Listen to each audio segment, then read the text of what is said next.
Pour aller à Marie-Galante, il nous faut donc prendre le bateau. C'est un voyage qui dure aux environs d'une heure. Après avoir laissé le port, nous empruntons donc la rade de Pointe-à-Pitre. La rade de Pointe-à-Pitre nous permet de découvrir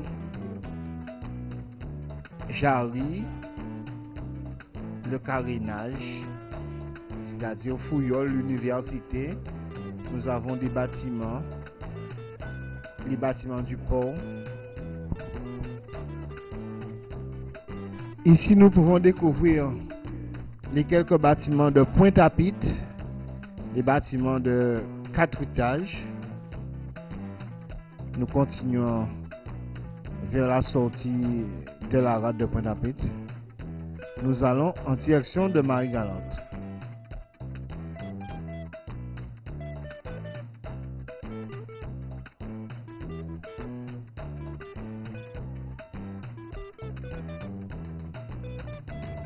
Nous voilà donc en face de carénage, c'est-à-dire l'université Fouillol, on pourrait dire rue Raspail, mais nous sommes sur la mer. Nous continuons en direction de Marie-Galante. Nous allons vers la sortie de la rade de Pointe-à-Pitre. Nous continuons notre chemin sur cette mer calme et paisible, d'un bleu parfait. Nous continuons notre route.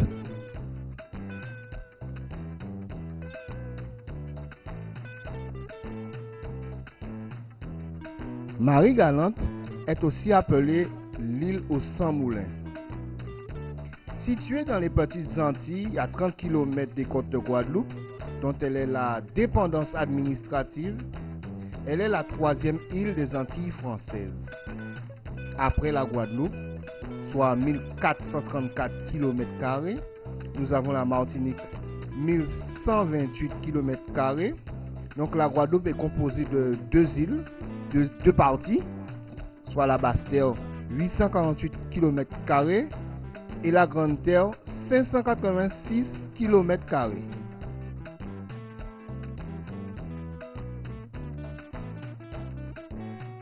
Depuis le début de la colonisation, Marie-Galante a toujours été rattachée administrativement à l'arrondissement de Pointe-à-Pitre, hormis pendant la période révolutionnaire, soit 1793 à 1794.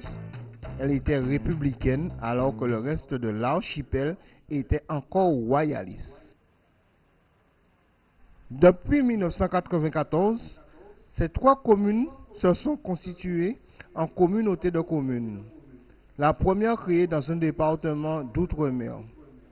Son chef-lieu est donc Grand-Bourg et les 2 autres sont Saint-Louis et Cap-Esther de Marie-Galante.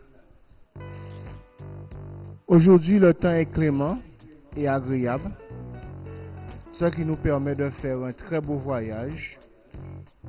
La mer n'est pas agitée. Nous avons une traînée blanche derrière le bateau. Nous en allons vers le large.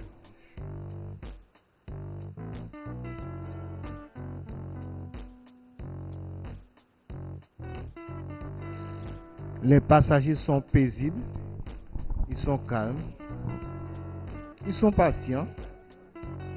Nous discutons de choses et d'autres durant le voyage.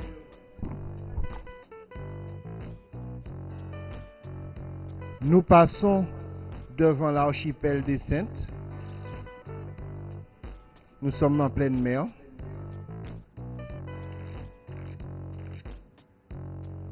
Nous découvrons les côtes de la Basse-Terre. Nous voguons à belle allure.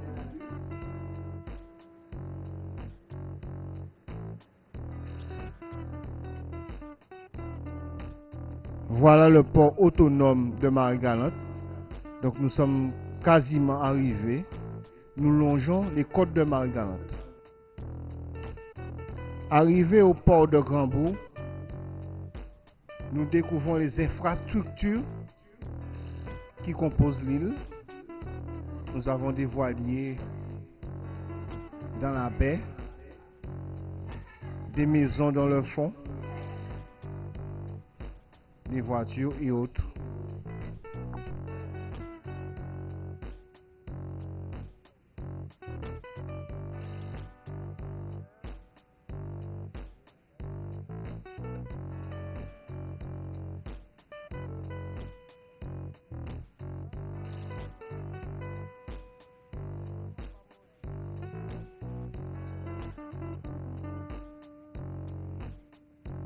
Des catamarans sont amarrés. Ils sont juste dans la baie. Nous arrivons sur le port de Marie-Galante. Bienvenue à Marie-Galante.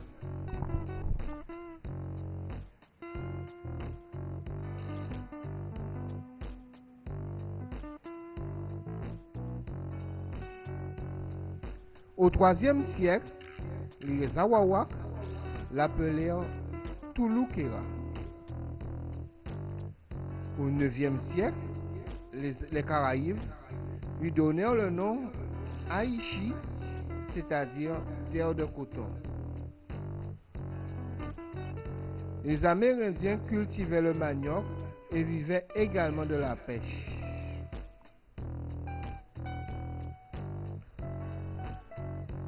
On a vu naître la science des plantes médicinales. On a aussi trouvé les vestiges de leur village de céramique, des pétrolifes et des objets religieux. Nous avons ici quelques images de l'habitation Murat, plus communément appelée Château Murat.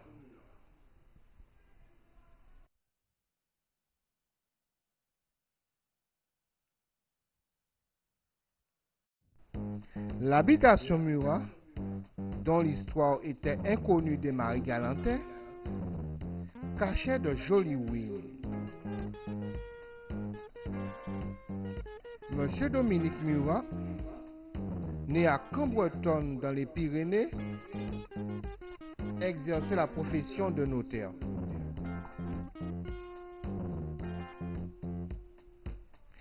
Il s'engagea dans la filière esclavagiste pour bénéficier des avantages financiers et d'un titre de noblesse.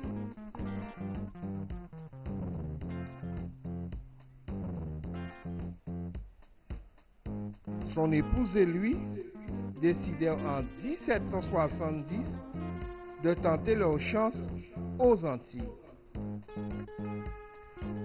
Le 7 avril 1807, ils achetèrent un domaine de 154 mètres carrés. C'est une habitation caféière. En cette période, le café et le coton sont rois dans les colonies. Le 7 février 1794, c'est la première abolition de l'esclavage.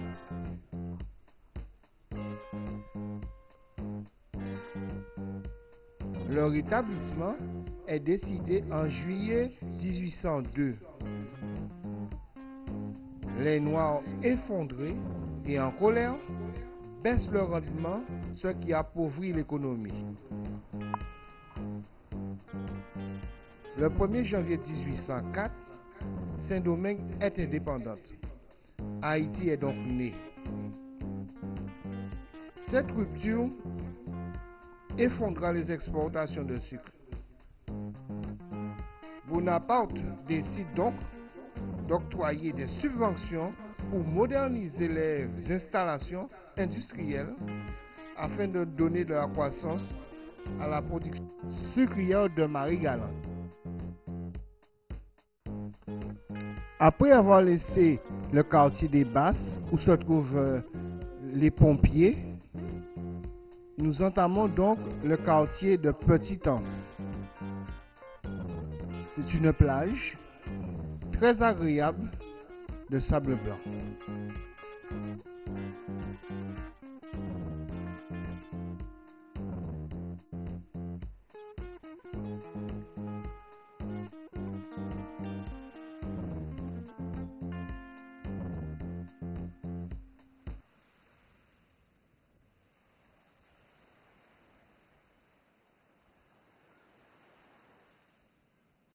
Nous voilà donc sur la commune de Capesterre de Marie-Galante.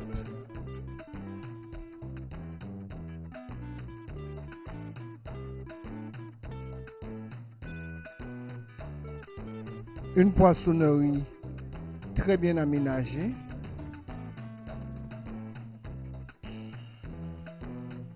qui surplombe le port de pêche.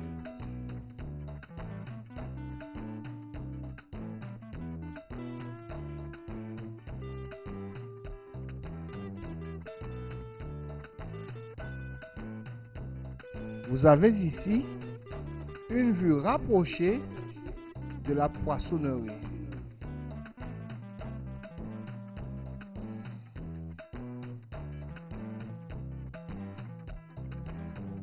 Ici, c'est le quartier de l'hôtel de ville que nous découvrons. Je vous rappelle que nous sommes à Capesterre de Marie-Galante.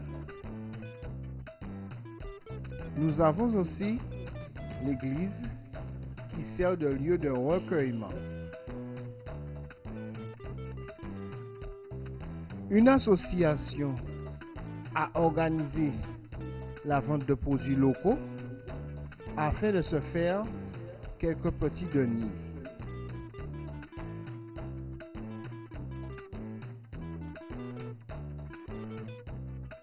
Ici, nous avons une discothèque restaurant bien connue de l'île.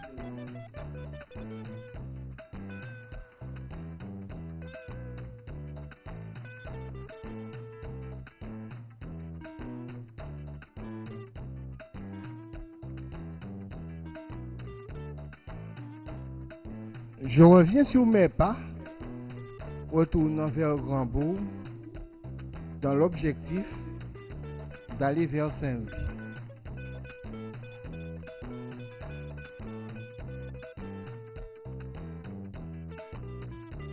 Ici, nous découvrons l'église de Grandbourg. Elle est en réparation. Le cinéma-restaurant.